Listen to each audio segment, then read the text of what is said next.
আসসালামু আলাইকুম ওয়া রাহমাতুল্লাহি ওয়া বারাকাতুহু।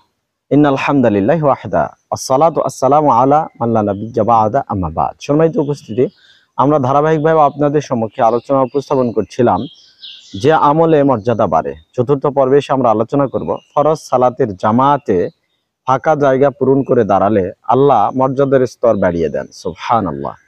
আপনি ইবনে মাজাহ খুলুন, 995 নম্বর সংখ্যায় হাদিস এসেছে।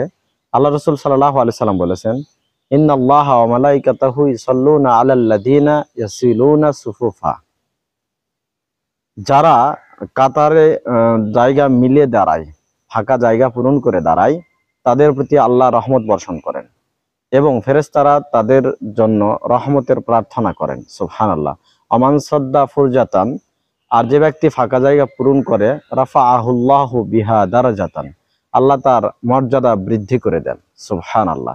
সম্মানিত উপস্থিতি, শুধু তাই নয়, আল্লাহ রাসূল সাল্লাল্লাহু আলাইহি ওয়াসাল্লাম অন্যত্রে বলছেন, মান সাদ্দা ফুরজাতান ফি সাফফি রাফাআহুল্লাহু বিহা দারাজাতান ওয়া বানা লাহু বাইতান ফিল জান্নাহ।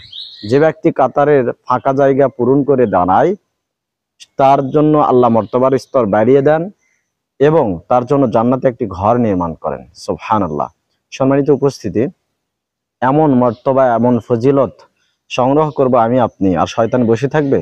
তাই তো ফরজ সালাতের অসংখ্য জামাতে মুসল্লিরা দাঁড়ায় আধ হাত এক হাত জায়গা ফাঁকা রেখে, যাতে এই মর্তবা থেকে তারা বঞ্চিত হয়। তাই আসুন, আর নয় আধ হাত এক হাত ফাঁক রেখে দাঁড়ানো, মিলে মিলে জমে জমে দাঁড়াই রাসূলুল্লাহ সাল্লাল্লাহু আলাইহি সাল্লামের সুন্নাহ মেনে এবং ফজিলত অর্জন করি। আল্লাহ তাওফিক দান করুন, আমিন। ওয়া আখিরু দাওয়ানা আনিল হামদুলিল্লাহি রাব্বিল আলামিন। আসসালামু আলাইকুম ওয়া রাহমাতুল্লাহি ওয়া বারাকাতুহু।